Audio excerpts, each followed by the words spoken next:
warahmatullahi wabarakatuh. Waalaikumsalam Sahabat-sahabat semuanya, guys. Ini kami lagi dalam perjalanan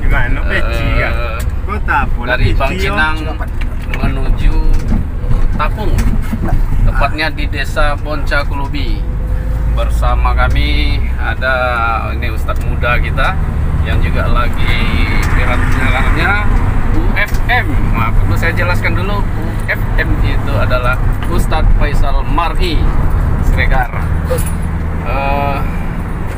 Kami dalam perjalanan menuju Tapung itu dalam rangka mengikuti ceramah nanti yang akan beliau sampaikan, yaitu peringatan Maulid Nabi di salah satu masjid di Poncakulubi.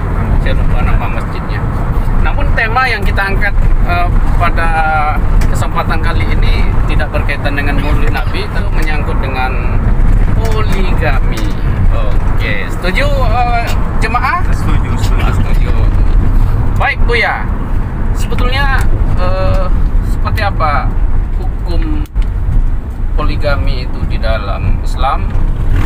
Karena ini kan bagi laki-laki itu dianggap, oh enak kali laki-laki bisa punya istri 4, tapi sedangkan bagi perempuan, oh enggak mau dia jangankan diempatkan, diduakan enggak mau dia. Buya, silakan Buya. Assalamualaikum warahmatullahi wabarakatuh. Waalaikumsalam warahmatullahi wabarakatuh. Berbicara tentang poligami itu adalah bicara tentang halal haram, berbicara tentang sah atau tidak sahnya, berbicara tentang hukum Allah Subhanahu wa taala. Oke. Segala sesuatu yang telah termaktub, yang tertulis di dalam Al-Qur'an, setahun, 2 tahun, ratusan tahun yang akan terjadi di dunia itu sudah terbaca oleh Al-Qur'an. Yang pertama contohnya, bahwa janin yang ada dalam kandungan itu ternyata sudah dapat mendengar. Apa kata Allah? Sami'an basira, bahwa janin itu sudah dapat mendengar. Sami' mendengar, basir merekam. Kalau secara bahasa basir itu melihat, maka salah seorang ulama mentafsirkan makna basir karena dia belum lahir adalah merekam. Apapun suara sesuatu yang dia terdengar masuk ke dalam telinganya dan dia dapat merekam. Maka daripada itu, ternyata Al-Quran sudah memahami itu semua. Begitu juga dengan berbicara dengan poligami. Kenapa kita mesti mengetahui tentang hal-hal yang seperti itu? Karena Allah mengatakan di dalam Quran, fankihu ma taba lakum minan nisa, nikahilah wanita itu 2, 3, 4. Jadi ingat ya, Allah tidak menyuruh 1, Allah menyuruh 2 langsung. 2, 3, 4. Ada pula orang mengatakan 2 tambah 3 tambah 4. Jadi Allah tak ada mengatakan 1 langsung, tidak ada. Kemudian fa'in khiftum alla ta'dilu, kalau kita tak mampu berlaku adil, cukup 1 saja. Kalau tak bisa adil Buya ya? Iya. Kalau bisa berarti boleh. Kenapa demikian? Boleh. Dan itu ternyata sudah diteliti. Banyaknya di atas dunia ini lebih banyak perempuan daripada laki-laki, dan itu sudah dipastikan, bisa kita cek sama-sama nanti penelitiannya. Banyak perempuan. Begitulah Allah berbicara di dalam Quran, sesuatu yang belum kita ketahui di dunia ternyata Al-Quran sudah mengetahui. Itulah gunanya kita beriman kepada Allah Subhanahu wa taala. Nah, jadi kalau kita ingin berpoligami, memang di dalam Islam tidak mesti mengadu kepada bini pertama, kedua, tidak perlu. Tidak perlu minta izin kita. Langsung saja. Tapi karena kita hidup di negara demokrasi Republik Indonesia, maka mesti mendapatkan tanda tangan persetujuan dari istri pertama. Kan secara administrasi negara, ya. Tapi kalau dosa tidak dosanya tidak ada. Oh gitu. Tidak ada. Namun kita tentu mengikuti juga atiullah wa atiur rasul wa ulil amri minkum. Taat kepada Allah, taat kepada Rasul, dan taat juga kepada pemimpin. Nah, artinya apa? Kalau kita ingin berpoligami, maka syarat yang pertamanya adalah mesti mereka menjadi orang yang taat kepada Allah Subhanahu wa taala. Karena tidak mungkin mereka bisa berlaku adil kalau mereka tidak taat. Jadi kalau menurut saya, kalau mereka berpoligami, syaratnya mesti sehat ketika bawah. Iyalah, mesti sehat ketika bawah. Menyiksa Buya ya? Menyiksa namanya. Bukan memberikan kebahagiaan, justru bisa membuat pasangan kita itu menderita. Betul, terkadang kan laki-laki enaknya saja yang dipikirkan. Terpuaskan nafsunya, perempuan ternyata mereka belum merasakan, itu menzolimi juga. Jadi menzolimi itu ternyata tidak hanya membunuh, mengambil hak orang lain, dan itu juga termasuk. Maka mesti kita perhatikan. Mesti, maksud saya sehat ketika bawah itu adalah sehat fisiknya, kemudian sehat mentalnya, sehat dompet di belakang maksudnya ya. Gitu. Kemudian sehat cakap tibanya apa namanya itu pistol airnya. Karena itu menjadi permasalahan nantinya itu. Kita jadi, kalau berbicara masalah poligami itu mesti jelas, tidak ada tertutup-tutupi. Mesti jelaskan fikihnya bagaimana. Bahkan orang yang istri pertama saja, jangankan istri kedua, ketiga, kalau seandainya suami itu sudah bertahun-tahun pistol airnya tidak sehat, maka disuruh berobat. Apalagi kita. Oke, lanjut Buya. Jadi begitu. Sedangkan istri pertama saja kita mesti berhati-hati. Apalagi kita memiliki pasangan 2, 3, dan 4. Artinya apa? Kembali kepada syarat yang pertama. Mesti beriman dulu kepada Allah, mesti taat. Karena orang-orang yang takut kepada Allah itulah mereka yang mampu berlaku adil. Kalau ada orang yang mengatakan dia mampu berlaku adil sementara dia tidak taat kepada Allah, itu omong kosong. Jadi saya potong Bu ya. Jadi kan masalah hukumnya tentunya Buya lebih tahu hukumnya, kemudian juga apa mungkin syarat dan segala macam sehingga bisa untuk menambah istri itu. Ya. Ibarat pepatah basuh wang awaknya Bu ya, Ya. si Bang Kintang tentu melakukan sesuatu itu jangan condong memandin bau aja Pak. Bau itu kan diumbar, nah bau itu suayu awak togak dia teh. Tapi gue condong mandin kudonya ya. Mandin kudo itu memang masuk ke dalam sungai itu untuk memandin kudo tadi. Sama aja anjuran yang Buya Sofi Ceko buat ini itu. Tentu kan yang mengetahui yang lalu. Ini dek Buya mengetahui. Anda kena sampean ke ujung lo Buya. Condong apa aja Buya itu bisa lo kami buat contoh. Kami yang enggak begitu paham dengan hukum dan syarat-syarat tadi itu. Silakan Buya. Jadi begini Bapak Iya.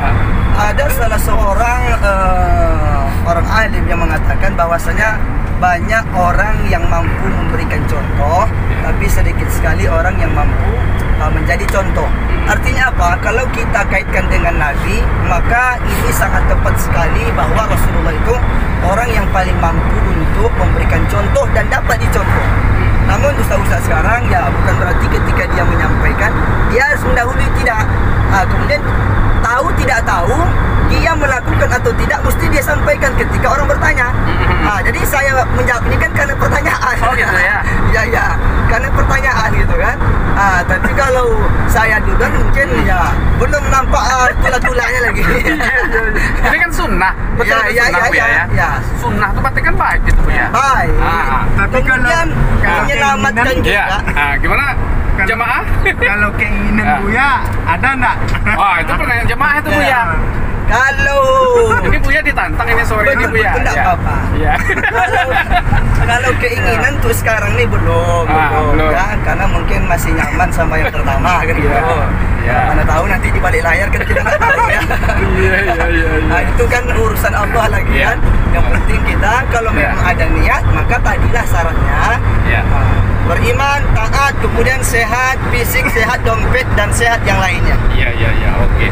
Mungkin ada pertanyaan dari jamaah kita yang lain, silakan mungkin. Saya sepakat sama jawaban yang diberikan Buya itu. Bahwa sehat dompet itu adalah salah satu utama. Ini kan masalah keadilan. Adil dalam arti itu bukan hanya adil perasaan, tapi adil masalah keuangan. Bagaimana beristri dua, istri pertama aja nggak selesai sama kita kan? Jadi saya sepakat dengan Buya itu. Kita adil saja untuk satu dulu. Oh gitu ya. Kalau ternyata satu saat nanti keadilan itu ada sama kita, kemampuan keuangan, kemampuan untuk berbagi yang lain, itu takdir Allah. Terima kasih. Berarti sudah ada niat sedikit mungkin? Niat tidak ada, tapi tidak tahu kita kesempatannya. Iya. Ya kan?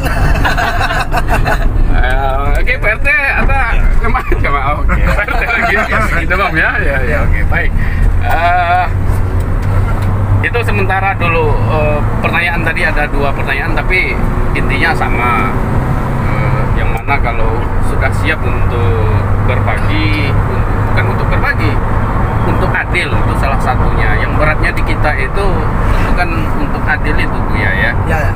Mungkin kalau secara ekonomi banyak juga orang ada yang sampai 9 istrinya Buya berganti-ganti, padahal ekonominya biasa-biasa saja. Tapi yang viral kita lihat di YouTube itu ada anggota dewan nih sekarang ya, yang 3 orang istri, tapi hidup rukun. Nah, hidup rukun ya Buya. Mungkin kiat-kiatnya itu mungkin walaupun Buya belum mempraktekkan, tapi mungkin sedikitnya apa kiat-kiat agar bisa orang yang berpoligami itu bisa langgeng Buya. Silakan Buya. Jadi yang pertama, memang tidak lari kepada syarat yang saya katakan tadi. Orang yang berpoligami itu tentu mereka mengarah kepada Rasulullah Sallallahu Alaihi Wasallam, bisa dia langgeng. Kemudian bagaimana caranya? Tentu yang pertama adalah beriman tentunya, dia taat kepada Allah. Kemudian kenapa mereka bisa langgeng? Ya karena dengan keadilan tadi, tidak mesti keadilan secara keinginan, tapi keadilan dalam bentuk jasmani dan rohani. Kemudian keuntungan mereka berpoligami itu adalah menundukkan matanya, menundukkan nafsunya. Kenapa? Karena laki-laki itu tidak sama tenaganya. Ada laki-laki itu memang tenaganya 300 kuda. Bahkan saking kuatnya tenaga laki-laki itu 300 kuda, tidak suaminya yang minta mencari bini. Ada juga seperti itu. Karena dia tahu suaminya itu sehat, 300 tenaga kuda. Jadi istri pertama inilah yang menyuruh suaminya nambah bini. Kan begitu. Maka saya nggak tahu ya yang bertanya ini entah 300 kuda, entah 1 kuda nggak. Oh iya, yang jelas hasilnya sudah 4 Buya. Baik Buya, ini sebelum ceramah dalam perjalanan ini kita tutup karena wajah kita juga sudah mulai kurang kelihatan, sudah redup karena memang sinar matahari sudah berkurang, hampir maghrib sudah jam 6 ini, jam 18 WIB. Penutup Buya, yang perlu Buya sampaikan sebagai penutup tentang tema kita tadi tentang poligami. Ya. Oke, silakan Buya. Baik. Yang sesi pertamanya tentu kita sudah mendengarkan bagaimana syarat-syaratnya agar kita bisa mampu berlaku adil.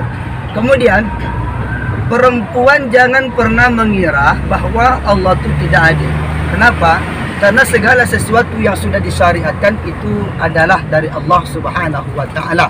Nabi itu hanya menyampaikan saja, wa ma yantiqu 'anil hawa in huwa illa wahyun yuha. Segala sesuatu yang terlontarkan oleh Nabi melainkan adalah wahyu dari Allah Subhanahu wa taala. Jadi, kenapa laki-laki itu bisa punya istri 2, 3 dan 4? Kenapa laki-laki tidak? Oh, di sini permasalahannya. Kalau laki-laki punya istri 2, 3, 4 itu anaknya jelas. Jelas ibunya, ini jelas bapaknya. Keluarnya dari istri pertama atau kedua. Jelas bendanya. Ini anak siapa? Tapi kalau perempuan, lakinya 3, lakinya 4, anaknya tidak jelas. Ini hasil dari siapa kan gitu? Iya, mungkin hidungnya mirip UFM, mungkin telinganya mirip Bang Erizal, mungkin keningnya mirip Bang Yusri, mungkin lehernya mirip PRT, mungkin giginya mirip Pak Amrian. Jadi nggak tahu kita. Iya. Jadi kalau laki-laki punya istri banyak itu jelas ya anak siapa ini. Tapi kalau perempuan punya laki banyak itu tidak jelas dia. Kenapa? Karena bercampur baur. Betul juga ya. Ya itu logikanya itu. Betul.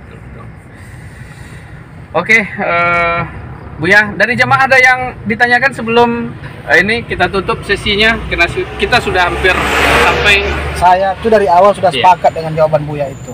Ini kan beristri lebih pada satu itu masalah kemampuan, bukan hanya masalah keadilan. Kalau nanti istri itu 2, 1 saja nggak, kalau bahasa kampung kami nggak tekemilin, ya kan?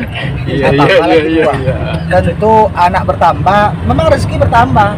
Cuma persoalannya ini masalah pendidikannya Pak, ya kan? Sandang pangannya, papannya, dunia saja belum tentu terurus, apalagi akhiratnya kan? Untuk istri 1 dengan anak 3 kita itu untuk mengajarkan, membawa sholat berjamaah ke musola, ke masjid, mengajar